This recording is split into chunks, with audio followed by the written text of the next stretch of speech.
Я представлю наших спикеров. Это Глеб Койбиш.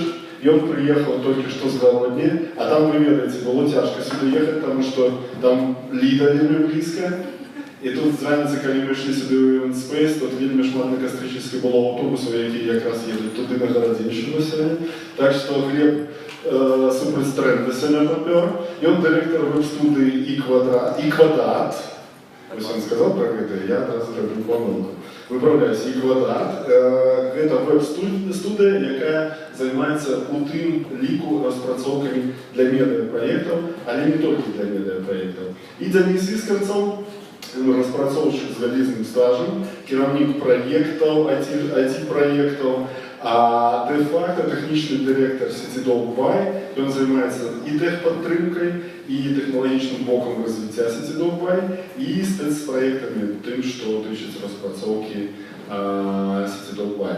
І таким чином ми почнемо з спіча шановного Глеба, і він розкаже про те, яким чином його організація, бізнес-організація займається розпрацовками для медіаплатформ і для паблішерів, на які там можна айсберги натикатися, і яким чином їх зберігати. Я вас повідаю. Вітаю всіх присутних. Меньшикову с днем народного. Меня зовут Глеб Койбиш, як уже сказав Микола. Слухайте, сьогодні я приїхав до вас поділитися своїм досвідом розпрацовки створення, як я буду сказати, веб-проєктів. Моя студія займається розпрацовкою веб-проєкту вже майже 13 років, але за останні кілька років ми отримали такий добрий досвід співпраці з медіа. У минулому році ми почали співпрацювати з 3-4 Travel. До речі, наша фотка з ними, це частка їх редакції. Так само працюємо з французьким виданням, яке називається Казьою. І у цьому році почали співпрацю з CityDog. Ось об этом і об процесі створення сайту ввогуле я сьогодні розповідаю. Ось так лінійно виглядає процес створення сайту. Перенесу я. Так може бути зручніше. Так виглядає процес створення сайту, коли я буду ілюструвати лінійно. Глядите, все починається з ідеї. А давайте зробимо новий сайт. А давайте зробимо новий функціонал в межах уже існуючого сайту. Что важно зрозуміти на цьому етапі? Це справді те, що ви збираєтеся зробити, потрібно вашим користувачам. Найвеликша помилка, яку роблять шматлікі замовці, це зробити сайт з великим набором фіч, які насамперед не потрібні користувачам. Як зробити справді те, що потрібно? Треба почати просто. MVP. Хто ведає, що таке MVP? Добре, Руслан. MVP розшифровується як Minimum Viable Product, що перекладається з англійської мови як створення мінімально життєздатної версії продукту. Коли ми візьмемо медіа, що може з'являтися мінімально життєздатною версією продукту? Ось яка є мета у навідувальника сайту медіа? Яка? Вельми просто. Отримати некий контент, так? Человек, користальник, приходит на сайт за информацией. Минимальная життєздатна версія продукту для медіа это буде сайт, який буде зміщати шерох артикулів, які, мабуть, будуть об'єднані у рубрики. Повинні забезпечити зручність користання цим ресурсом і худкость. Худкость взаємодії користальника і сайту. Що ми можемо зробити з технічного пункту гледжання? Зручність користання ми можемо забезпечити тим, щоб сайтом було зручно користатися на всіх типах приладів. І на десктопі, і на планшеті, і на мобільних приладах. Так? Худкость – це що? Це худкость пошуку інформації. Ми можемо зробити некий простий пошук, мабуть, систему тегів, так? І забезпечити худкость загрузки сторон. Що далі? Не треба імкнутися зробити шмат фіш, так, як я вже казав. Треба довести да ідэалу тое, што у вас ёсць, той мінімальны прадукт, які ёсць. І толькі потым, карыстаючыся дадзенымі, развіваць гэты прадукт. Калі у нас ужо ёсць ідэя, мы разумеем, што такое MVP, нам трэба падрыхтаваць контент. Вялікая памылка пачынаць дызайн і праектаванне без контенту. Чаму? Вельмі проста, потому што дызайн будуецца вакол контента. Калі хочаце, дызайн — гэта адлюстраванне контенту, гэта яго афармленне. Вельмі просты прыклад. Калі вы дызайнеру не дадзіце контент, ён пачне працу, давайте разгледзім на прыкладзе старонкі асобнага артыкулу. Што ён зробіць? Ён зробіць старонку з нейкім дэфолтным наборам элементаў інтэрфейсу. Ён пакажа, як выглядае просты тэкст, як выглядаюць скісы, фота, відэа, галерэя і так далей. А уявіце, што контент трэба адлюстраваць у выглядзе картак. Ну, дызайнер бы да гэтага не дайшоў, вядома. А калі замоўца падрыхтаваў контент, вядома, дызайнер бы гэта зрабіў. Глядзіце, у нас ужо ёсць ідэя, разуменне, што нам трэба зрабіць, ёсць контент. Што далей?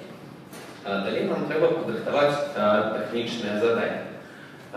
Гэты этап цалкам залежыць ад таго, якія кампетэнцыі мае праект-менеджер на баку медыя, на баку замоўцы.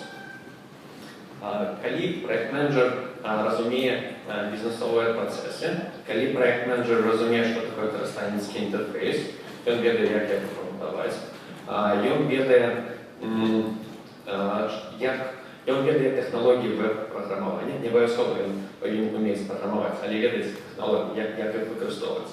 Тады гэтую частку можна цалкам зрабіць на баку замоўцы і атрымаць можна асобныя парады ад студыі распрацоўшчыка. Калі у вас няма добрага тэхнічнага бэкграунду, лепей за ўсё зрабіць прыф. Прыф — гэта так званая скарочаная версія тэхнічнага задання. Прыф звычайна змяшчае апісанне сайту з пункту гледжання карыстальніка. Все просто.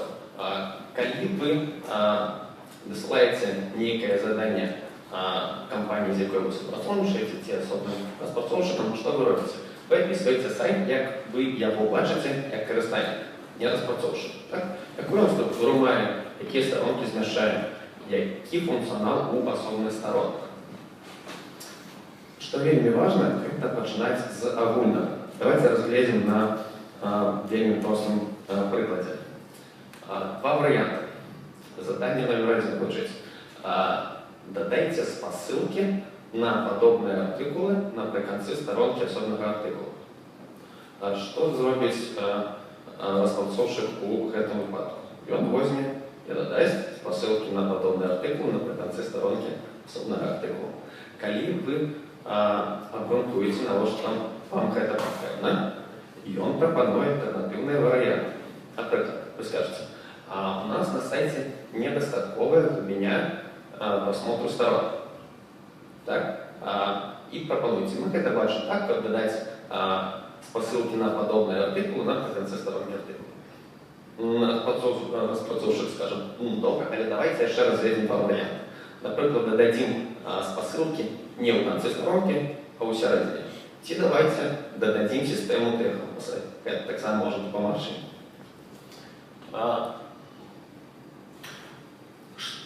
Так, пойдем далее. Потому что вовремя потребно техничное задание.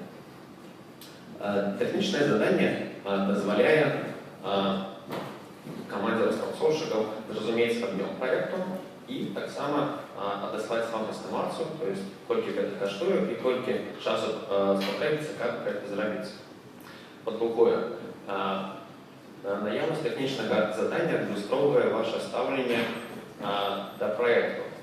Калі мы, напрыклад, ад замоўца атрымліваем такі ліст, колькі будзе каштаваць зрабіць сайт медыя, но гэта гаворыцца аб тым, што замоўца так несур'ёзна ставіцца да проекту, ці ён не мае дастатковых кампетэнцый, так, каб абгрунтаваць і патлумачыць, што яму патрэбна. Трэцяе, гэта ваша юрыдычная засцярога, фраза замовы. Адразу скажу, што неяк на 100% зберагчыся ад некампетэнтнай каманды. Тому что веб-сайт это не продукт, это проект. И подчас его створения есть вельмі шмат таких субъективных моментов. Але что можно сделать, это техничное задание включить техничные характеристики, такие объективные моменты, и вельмі важно ставиться до выбору команды. Поэтому про это зараз поговорим. Что можно включить у технічне задання, що потрібно? Так? По-перше, адаптивність. То, що сайт повинен добре ілюстровуватися на всіх типах приладах. Так? І на планшеті, то я почему казали, і на мобільних приладах. Семантика коду. Це то, що впливає на то, як сайт індексується пошуковими системами. CMS Framework. Я не ведаю, наскільки глибоко треба походити в технології, наскільки у вас такий добрий технічний бекграунд. Я може так, кілька слов скажу. CMS, може ви чули такі слова, WordPress, Drupal, Joomla, так? Це система керування проєктами, система керування контентом, то, що дозволяє вам редагувати інформацію, здимки, відео і так далі на сайті.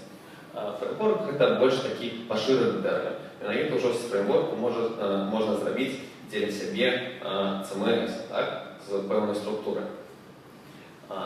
Тема. Ці треба використовувати тему. Це завжди такий пункт, який треба, ну, скажімо так, прописати. Використання теми значно спрощує розпрацовку сайту, але додає певне обмежування, тому що тема вже зміщає певний код, вона зміщає певний дизайн. Але це використання робить процес значно худшішим і значно тонішим. SEO-оптимізація. Що розпрацовщик робить для SEO-оптимізації? Є так зване чоловікозрозуміле Google, адреси страниць, наявні сторонки 404, 301 редиректи і так далі. Кастомізація CMS. Це може дотичитися буйних виданнів. Наприклад, коли ви ведаєте, докладно ведаєте таке видання, як Медуза, може щось ведаєте про їх систему керування контентом монітор, як вони її пилили. Вони цю систему пилили кастомно, відомо, це не то, що готове CMS. Вона улучшує то, як працює їх редакторський відділ. Так? І складає функціонал, зміщає функціонал, який зручний менавіта для їх видання. Тому, коли ви буйнове видання, тоді вам з розпрацовщиками треба обміркувати, до якої ступені буде кастомізовано CMS. Команда. Я вже казав, що треба добре підійти до вибору команди. Які є у Google варіанти? Три основні варіанти – це in-house команда, коли команда цілком належить вам і знаходиться, напевно, у вас не на території, так, относиться до вашого видання. Другі варіанти – це аутсорс. Він поділяється на два подваріанти. Це аутсорс на фриланс і аутсорс услуги. Аутсорс означає, що ви віддаєте працю по проєкті за межі своего видання. Так? Там є або фриланс, або студент.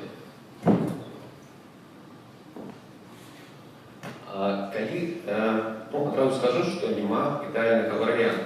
Є варіанти, які підходять під відповідні умови.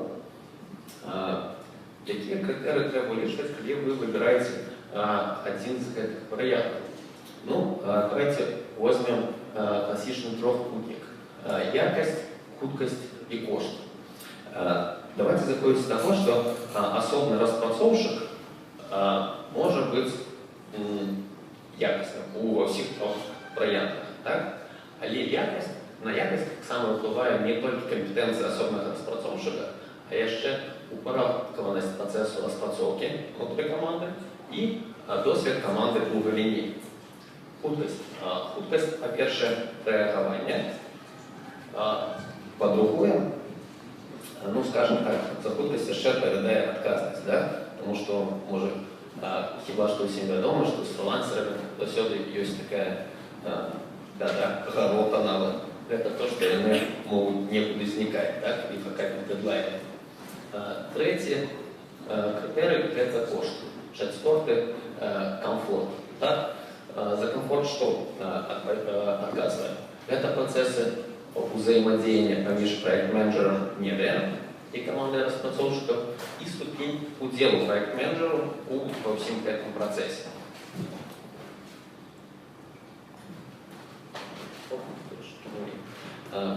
Глядите, калі вы будете приймати рішення, який варіант вибрати, вам треба так звернутися, поглядати, які у вас виходні дані. Хто у вас є в команді, який у вас є бюджет, наскільки стало ви можете загружати команду. Калі ви буйное видання і можете стало забезпечити команду праці, притым праці, яка буде приносити якісь такі фінансові плюшки, так, тоді вам подойде in-house команда. Але в Білорусі таких нет, ну, один кіноват Тутбай, аутсорсить шматлікія свої проекти, там, студії і агентства. Калі ви невеличкое видання, у вас невеликие бюджеты, і вам потрібно зробити особную працу, яка залежить тільки від одного чоловіка, наприклад, зробити ілюстрацію, сміло можна вибирати фриланс.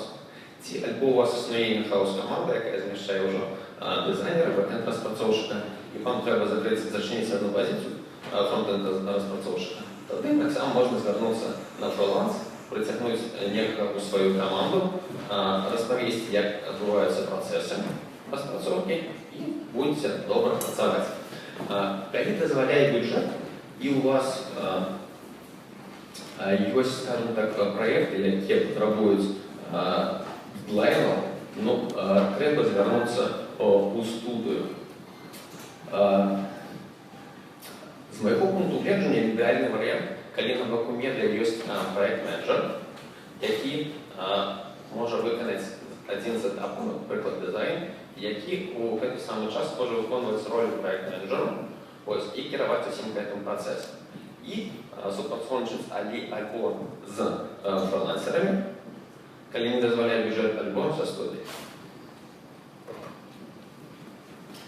І тільки зараз ми підходимо до основного процесу розпрацовки, щоб побачити, який насамперед ємний процес підготовки до проєкту. Я не буду виходити у технічні деталі розпрацовки тільки на порядок. То всюди рухається ітеративно. Спочатку зробіть прототип сторонки, потім зробіть її дизайн, потім зробіть прототип остатків сторонок дизайну. Далі фронтенд, бекенд, все поступово видно. Помилки, виправлені на етапі фронтенда, обходяться у 3 рази дорожче, ніж ті самі помилки, виправлені на етапі дизайну. На етапі бекенду вони обходяться в 7 разів дорожче. Насамперед, запуск проекту – це ще сам початок. Далі починається його розвиття. Ми вже казали про такий підход, як створення MVP. Усі останні допрацовки розвиття функціоналу відбуваються ось таким сценарієм. Ви аналізуєте те, що у вас є, глядите, що працює не вельми добре. Так? Возьмем такий простий приклад. Наприклад, у вас на сайті є форма підписки на матеріал. На зміщення кілька полів, наприклад, обов'язково ім'я, телефон, email. Вы глядите, что форму отсылают прикладно 50% от тех, кто начинает заполнять эту форму. На это есть проблема. Что робить? Треба зробити гіпотезу. Ми думаємо, що хіба що наявність великої кількості обов'язкових полів не дозволяє їм до конца заполнять форму и ее отсылать. Давайте створим альтернативную форму. Робимо альтернативную форму, яка зміщає тільки одне обов'язкове поле, email, тому що нам обов'язково, як чоловік отримав цей контент, email. І можемо зробити ще одне необов'язкове поле, ім'я, так, як ми кидали, як чоловіка зовуть і змогли до якось звертатися. Про инструменты аналитики мы настраиваем такое АБ-тестование. Это значит, что по одному и тому же адресе разным наведвальникам доступны разные версии формы. Система аналитики позволяет собрать статистику, и мы бачимо, что разные варианты мають разную статистику. Например, первая форма будет по-ранейшему собирать 50%, а другая форма, важно, будет собирать уже больше, 70-80%. Когда мы отримаем эту статистику, мы уже будем докладно ведать, что другая форма працює ліпше. Тоді ми її вже імплементуємо на сайті. Ось приблизно так виглядає процес розпрацовки. Развиток завсёды базуется на данных. Нельзя просто так что-то взять и додать на сайт. Нет. Данные можно збирать як колькісні, то я вже казав про інструменти аналітики, так і якісні. Як збираються якісні дані? Наприклад, ви можете запросити ваших сябров, вашу імпровізовану лабораторію, на сам ваш офіс, запросити сісти за комп'ютер і пропонувати зробити некую задачу, так? Знайти некий артикул, знайти шерх артикулу. Глядячи на то, як він це робить, ви будете зрозуміти, що йому незручно, які помилки він робить, так? Після цього можна навіть зробити його опит. Тим самим ви висвітлите, які помилки є на сайті. Це вже збор, називається збор якісної інформації, якісної статистики. Наприкінці, мабуть, такі апарати, шерах інструментів, якими можна користатися для співпраці з командою розпрацовщиків. Глядите, что уживается? Во-первых, вам потрібна комунікація, так, некілька слов.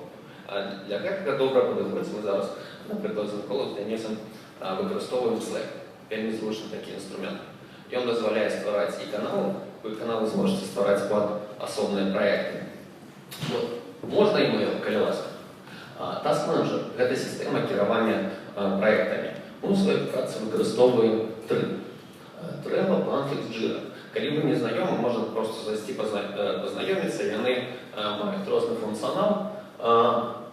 Jira підходить, коли, наприклад, замовця удільничає у етапі тестування і досилає розпрацовщику баги. Тобто вона буде зручна. Документ для сумісної праці тут вельми просто. Коли ласка, Google Drive, Google диски, як його ще називають, проектование. Знаете, что замовцы удельничає у этапе проектования. Есть три инструмента, якими мы так само користуємося. Это Action, Vision та Cool. Action – это такий професійний інструмент. Коли ви не професійний UI-дизайнер, легше використовувати любой Vision, він трошки простіше, до Cool, зовсім просто. Ось, коли на боку замовці удельничає нехто у програмуванні, то і частку програмування так само виконує студія або агентство, або фрилансер, так особливо, тоді треба використовувати систему контролю версій. Ми, наприклад, використовуємо Bitbucket. Це дозволяє позбавитися тої ситуації, коли нехто затер неякі зміни, які зробив інший розпрацовщик. І, відомо, використовується pre-production сервер, який дозволяє робити працю, скажем так, основного домена, где знаходится ваш сайт. Усё. Это мои контактные данные, коли там будут некие питания, можете смело писать або телефоновать. Дякую. Дякую, великий Глеб. Я думаю, что как крышку сэкономить часу мы питание отнесем на после выступа двух наших спикеров. А зараз мы попросим Дениса Искорцева рассказать про крышку інший кейс. Справа в тем, что крышку буквально литерально на 30 секунд.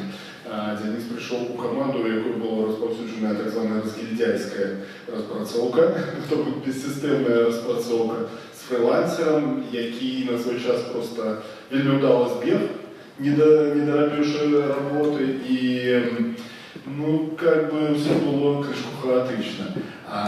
И напомню, я попрошу просто Дениса рассказать крышку про досвід выстроивания, систематизации прац по розпрацовцям навіть і бекенда, і фронтенда, і спецпроєктів ось у основному виданні CityDoc. І саме головне, крышку поділися, будь ласка, може бути нам неприємними моментами, з якими тяжкостями, коли доводиться як розпрацовщику сутикатися, працюючи з нами паблішерами, які ні чорта не розуміють часом з того, що ти волаєш. Меня хорошо слышно, да? Я буду по-русски говорить.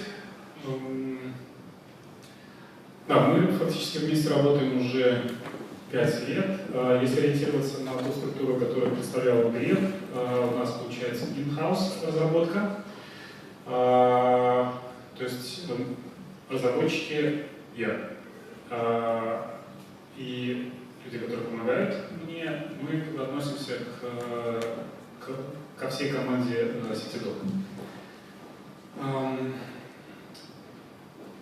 Я говорю про всю команду, потому что фактически вот то, что сейчас описывал Глеб, если так разделить, если выстроить всех людей, которые участвуют в создании сайта, есть человек, который задает идею, это может быть редактор или владелец. Я так полагаю, что здесь большинство таких, или, ну, чтобы немножко познакомиться с аудиторией, кто как редактор работает, рукой можно отметить. Кто ставит задачи разработчикам? Ага, есть. Остальные, предполагают, есть журналисты, дизайнеры. Да. Значит, получается, что когда возникает идея, ну, будем говорить с точки зрения редактора или владельца ресурса, и возникает идея, как вот говорил Глеб, давайте там, увеличим количество просмотров. Вот тогда вступает, то есть разработчик — это последний очень человек, который уже что-то делает, разработчик, который именно программирует. До этого идет обсуждение именно с, скажем так, с менеджером проекта, с тем, кто с постановщиком задачи. Мне нравится хорошая такая формулировка информационный архитектор. Вот, то есть мы с Миколой работаем на сторонних проектах, я представляюсь как я разработчик, а Микола информационный архитектор, то есть человек, который представляет, как все это будет работать на самом сайте, на самом ресурсе. Потом, соответственно, у нас в команде есть еще дизайнер, который отрисовывает, и, соответственно, я уже все это дело реализую, а дальше еще в команду мы добавляем и тестировщика, то есть те люди, которые проверяют, все ли работает так, как должно работать. Соответственно, вот помимо непосредственного программирования у нас есть и информационный архитектор, у нас есть дизайнер, у нас есть тестировщик и, соответственно, разработчик. То есть уже получается, в общем-то, 4 человека. Это целый процесс, это целая команда, которой нужно каким-то образом управлять так, чтобы все это более-менее находилось под контролем. Получается, что, в общем-то, всем процессом с точки зрения всей команды управляет Микола. То есть он отслеживает, он следит за сроками и согласовывает с редакцией именно согласовывает с редакцией сроки, когда, что и как нужно. Потом уже то есть информация уже доходит непосредственно до меня. Для того, чтобы процесс был под контролем, мы используем очень эффективный и очень простой инструмент. Можно назвать его Excel, можно назвать Google Spreadsheet, где мы просто записываем, какие задачи, номер, дата, кто поставил, содержание задачи и текущий статус этой задачи. Новая задача или уже исправленная, или есть какие-то замечания, комментарии. Всегда можно отследить, что еще осталось, что нужно сделать, когда, какие сроки. Мне, то есть как разработчику, мне комфортно работать, потому что мой язык понимаю. И я понимаю, то есть мы в общем, разговариваем на одном языке по поводу того, что необходимо сделать на сайте. Было ли это сложным процессом выстраивания этого языка? Ну, не знаю, я уже не могу вспомнить, чтобы это были сложности. Я оценил нынешнюю ситуацию, и я себя чувствую комфортно. То есть я могу объяснить, то есть какие сложности у меня есть или какие есть ограничения. И я знаю, что меня поймут. А если не поймут, то переспросят. И обратно. Тоже я понимаю, что от меня хочет команда, какие решения хотят сделать. Ну, в общем-то, как-то так. Денис, может быть, расскажи немножко о тех больших кусках, о тех продуктах, которые вот есть, которые понадобилось за все это время сделать для сайта, чтобы он более-менее адекватно работал. Какие были нужны как минимальная функциональность, а какие со временем просто появились у нас функции там, для работы с рекламодателями, для борьбы с комментаторами и так далее. Вот эти вот части. Для нормального администрирования контента, то есть в какие продукты, каким образом устраивались? Фактически, получается, у нас, с точки зрения разработчика, у меня есть два типа потребителей. Первый тип потребителей — это сами читатели, а второй тип потребителей — это редакция. Соответственно, для редакции это так называемый бэкэнд или CMS, а для читателя это фронтенд, или непосредственно сам сайт, то, что мы видим. Из первых задач, которые нам потребовалось сделать, это над которой периодически приходится работать, это производительность, которая, чтобы соответствовать возросшему количеству посетителей. То есть это вот такой был итеративный процесс, много технических решений, изменения хостинга, оптимизация, кэширование, поиск баланса между качеством фотографий и скоростью загрузки. Дальше мы много уделяем времени при реализации,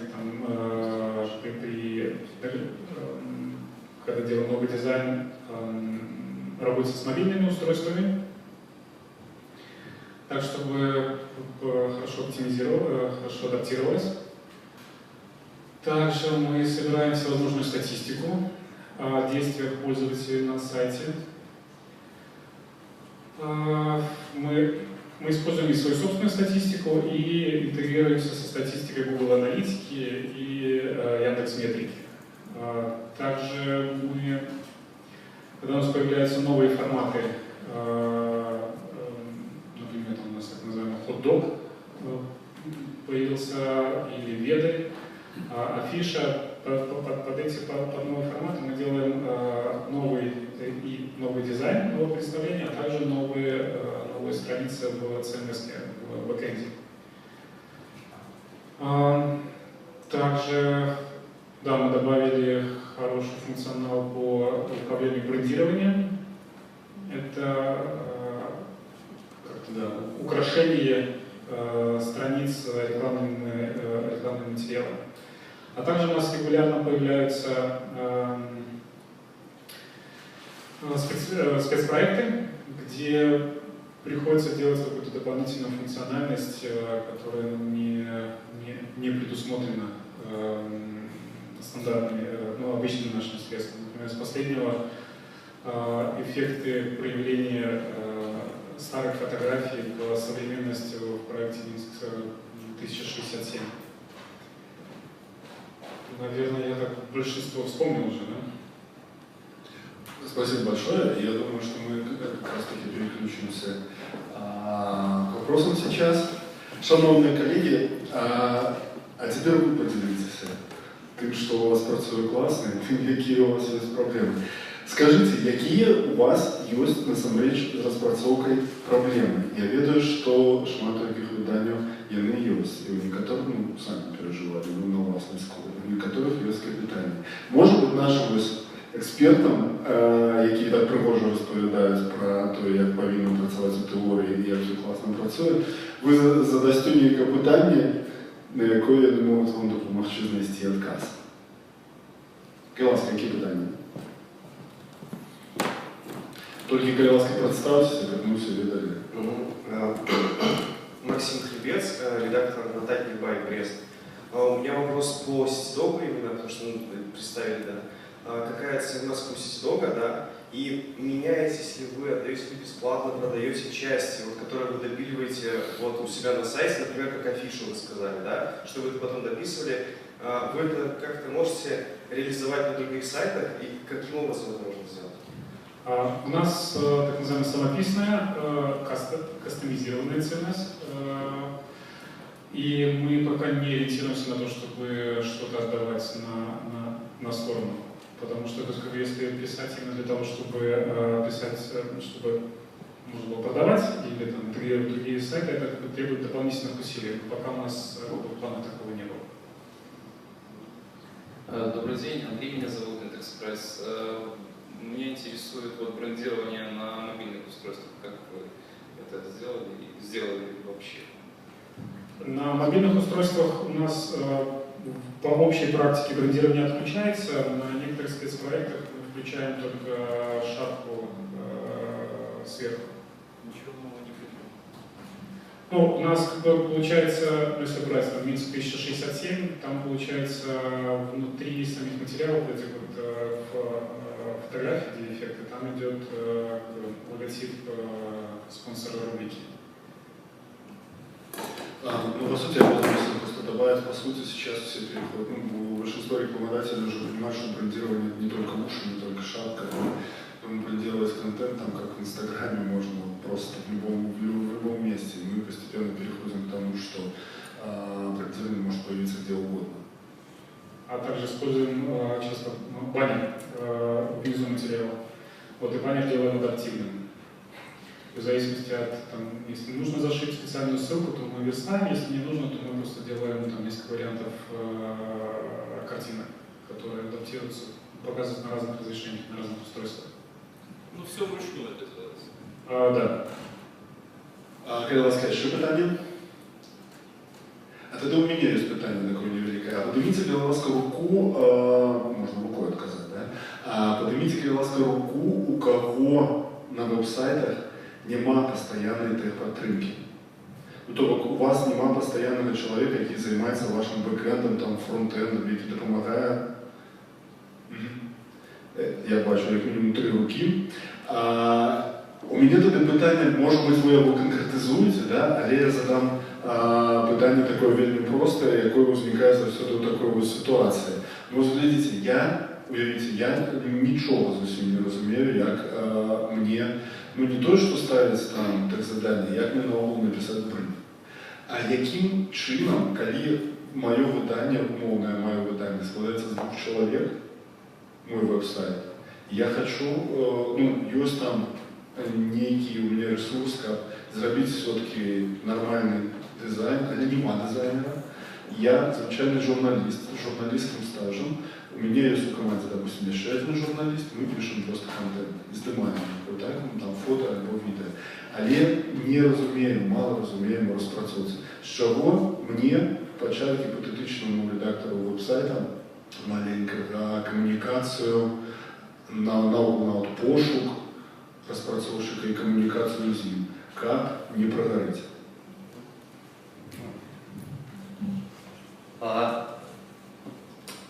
Замовца не обов'язково повинен мати технічний бекграунд. Так? Але той, без чого він не може пройти у студію ці до розпрацовщика, це без розуміння метод свого проєкту. Вовле, без разумения, ну, мы были коммерциальными организациями, промысловыми некими, я бы сказал, без разумения своего бизнеса. Так? Я уже казал, что каждый человек может сделать бриф. Это на самом деле не тяжко. Треба з пункту гледжання користальника, не технічного спеціаліста, а користальника, описати, який функціонал буде на сайті. Сегодня информация находится в открытом доступе. Коли ласка, можно натхняться шматликими сайтами. Зайдите, не верю, любые, Медуза, Тутбай, региональные выдания. Поглядите, что для вас может працевать. Так? Какая структура, який функціонал, як можна монетизувати этот проект. Так? Это может, что это могут быть? Это могут быть некие спонсорские проекты. Это могут быть, что? Это может быть натывка, брендирование, что за угодно. Это описать просто человечей мовою. І вже з цим прості до замовців. Як вибирати? Все залежить від того, який формат супрацовництва ви будете вибирати. Коли це студія, існують різні ринки. Так? Ліпій за все працює з рахом. Ось, ви комунікуєте один з одним.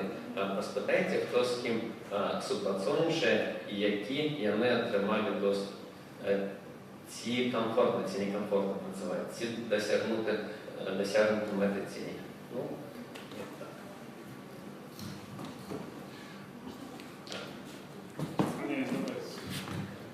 Да, по-моему, там у нас два питання.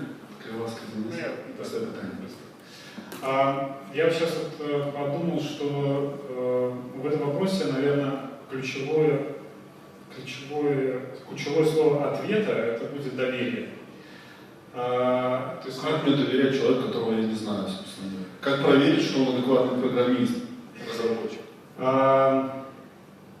Это сложный вопрос.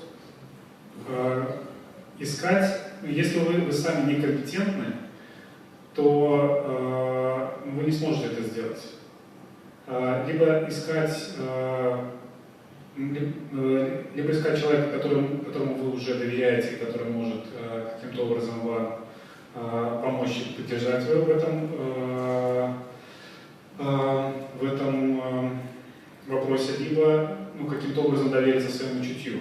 То есть пообщаться с одним человеком, с другим разработчиком, с одной студии, с другой студии, прийти и рассказать, то есть какую проблему вы хотите решить. И дальше слушать, как с вами разговаривает человек. Если он вас грузит техническими терминами, и вы чувствуете себя дискомфортно, то, скорее всего, работа у вас не получится. Если человек относится внимательно к вашему уровню знаний и говорит так, что вы понимаете, о чем он говорит, то здесь уже шансы есть. Дякую велике, у нас были питания у Алены. Алена, як же солидарность? Вот у меня вопрос сегодня красной линии звучит, что мы все должны и надо, это необходимо экспериментировать, не стоять на месте, двигаться вперед. Вот из вашего опыта, самые какие-то безумные или яркие идеи, вот, с которыми к вам приходили, какие в итоге вылетели в трубу, каков процент тех, которые заиграли новыми красками и привнесли для каких-то сайтов, для каких-то новых проектов? Спасибо. Сложный вопрос, но скорее это вопрос именно не к разработке, а именно к самим инициаторам проектов. Что у нас на Сититоке были несколько проектов, которые мы делали, которые достаточно удачно выстреливали, потом к ним интерес снижался. А были проекты, которые, в общем-то, и не выстрелили. Но здесь, в общем-то, это вопрос не скорее, в меньшей степени к разработке. Поддерживаете эту идею? Экспериментировать? Идею экспериментировать я поддерживаю с точки зрения, прежде всего, я думаю, как бы не сломать. То есть я моя задача поддерживать ресурс в рабочем состоянии, чтобы пользователи всегда могли достучаться, чтобы всегда работало. И поэтому я, в общем-то, часто думаю про то, что может все-таки сломаться, если мы будем экспериментировать. Я начинаю рассматривать, то есть, честно скажу, я достаточно, к экспериментам я могу относиться, первая реакция может быть, и смотрю, какие сложности могут возникать. Дальше мы уже внимательно изучив вопрос, уже тогда мы более, что называется, адекватно нужно реагировать. Будет это работать или не будет это работать? Можно это реализовать или нельзя реализовать? Будет работать или не будет работать, это в меньшей степени моя задача.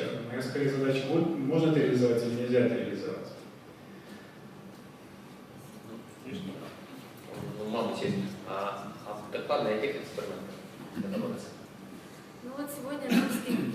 турский пример. Да? Вот они несколько лет назад редизайнировались так, что там и социальная сеть у них на ресурсе, и соцсеть, и какие-то фишки, и баллы, и куча комментариев. Вот, допустим, мы сегодня информационная, общественно-политическая плюс развлекательная медиа, которая, естественно, делает ставку на контент, там важен трафик, все такое. И вот сегодняшняя гонка за трафиком, конкуренция и новые какие-то там поиски каких-то, новые шаги, как сделать так, чтобы привлечь еще больше пользователей, там, на аудиторию расширить глубину прочтения, т.д. и т.п.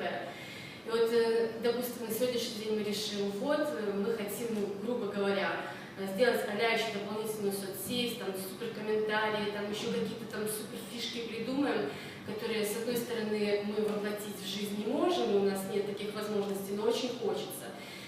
Но мы что-то такое придумали, обратились, Глеб, к вам, к примеру, вот вы нам скажете, окей, давайте попробуем и там, воплотим это в жизнь, или вы все-таки проанализируете это вместе с нами и скажете, овчинка выделки не стоит, и там был опыт, и там, допустим, учитывая, там, что я знаю байнет так-то, не стоит, например, это делать. Вот в таком плане. Глядите, заўсёды і при створенні, при створенні карыстальніцкага інтэрфейсу ці ў тых выпадках, калі мы спрабуем новыя каналы камунікацыі, заўсёды трэба эксперыментаваць. Але пасля эксперыментаў заўсёды трэба спраўджваць дадзеныя, як гэта адлюстравалася. Чалавек і карыстальнік, вядома, гэта істота нерацыянальная. Мы не заўсёды можам ведаць, прадугадаць, як ён будзе сабе паводзіць.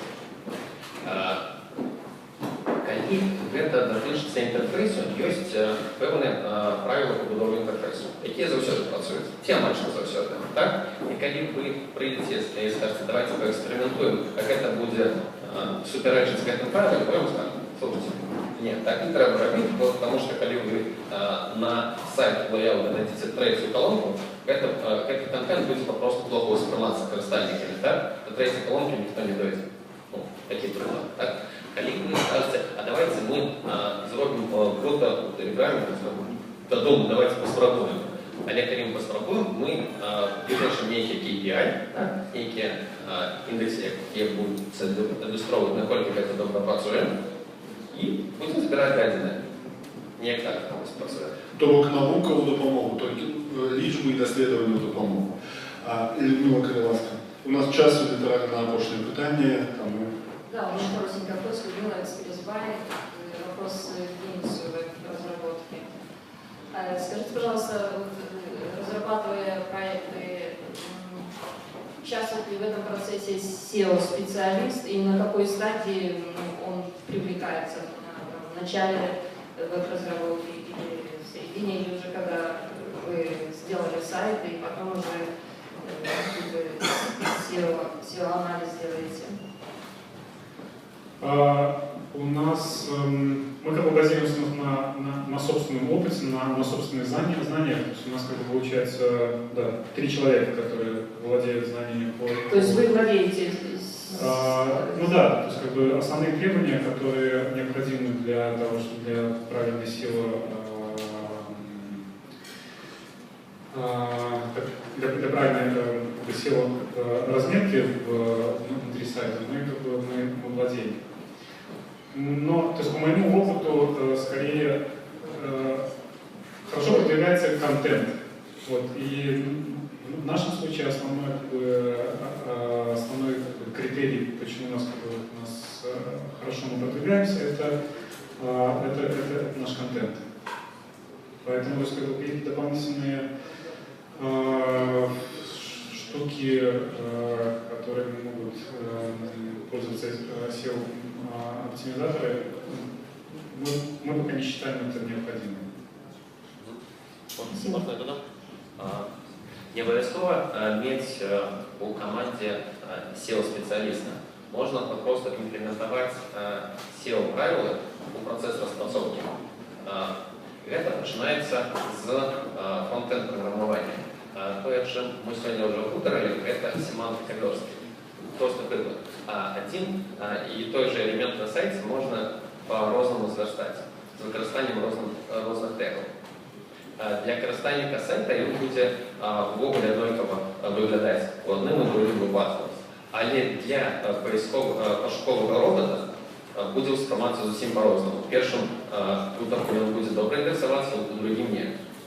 Потым на этапе бэкэнд распрацоўкі ёсць розныя правілы, напрыклад, ужыванне чалавека зразумелых урокаў, так, адрасоў старонак. І гэтак далей. Таму я паўтору, што не абавязкова можна мець спецыяліста, можна імплементаваць гэтае патрабаванне ў працэс распрацоўкі. Дякую, наш час уже подходит до конца. Вельми часто доводится чуть, что вот у нас краина это программистов, да, а здесь действительно нормально это программисты нам, паблишеров, да. Мы все добро уявляем, что это хоть это все не проблема, потому что их нема, для их нас нема, а проблема в том, что поміж нами, медиапрацовками и классными часто распрацовщиками такая некая уявная шкляная стена, потому что мы размовляем, думаем о разных категориях, тусуемся в разных местах вельми часто и размовляем на разных мовах. И я думаю, что для того, как кто отчувает эту стену с медиапрацовок, для того, как эту стену, как она становилась тонейшей, и пробивать ее, я думаю, что будет вельми простый, классный шлях с некими складанными питаннями звертаться до наших спикеров сьогоднішніх у тих матеріалах, які ви по виниках саміта отримаєте, їх контакти обов'язково будуть. Я думаю, що вони будуть не супроть отказать вам на некоторые питания, и докладно мы из них возьмем слово, что они не будут соскокувати з этой темы. Але ви не соскокуєте так само. Дякую вам велике, щасливо.